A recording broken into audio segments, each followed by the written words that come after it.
कोप के साथ हमेशा ही फिक्स प्रपोजिशन यानी कि विद का यूज करते हैं और इसके अलावा किसी और प्रपोजिशन का यूज नहीं करते हैं।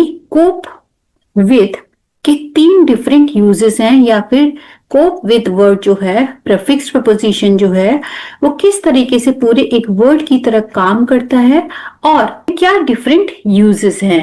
So use number 1, cope with, to deal successfully with a difficult situation, यानी किसी भी सिचुएशन का सामना करना या उससे निपटना।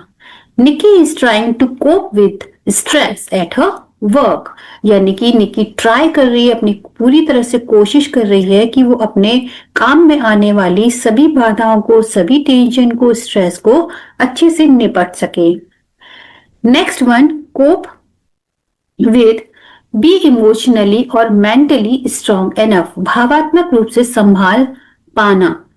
ही couldn't cope with the sudden loss of his father, यानी कि जब हम किसी कंडीशन को बहुत ही इमोशनली होकर के संभालने की कोशिश कर रहे हैं, तो ऐसी कंडीशन में भी फिक्स्ड प्रपोजिशन कोप विद हमें हेल्प करता है सेंटेंस को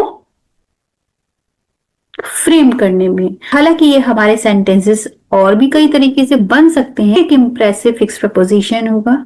लास्ट वन, कोप विद, इसके बाद मैं आपको दूंगी exercise.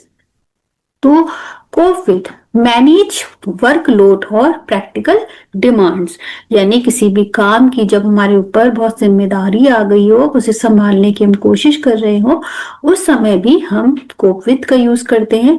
I can't cope with so much homework, मैं डील नहीं कर पा रहा हूं इतना ज्यादा होमवर्क। ठीक है, इसका मतलब यहाँ पर क्या हो गया, डील करना, इतना ज्यादा syllabus, I can't cope with so much syllabus.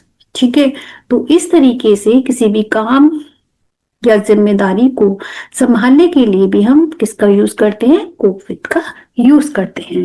अब जाते जाते मैं आपको कुछ सेंटेंसेस देकर जा रही हूँ, उसे बनाने की कोशिश कीजिए। Thank you, happy learning.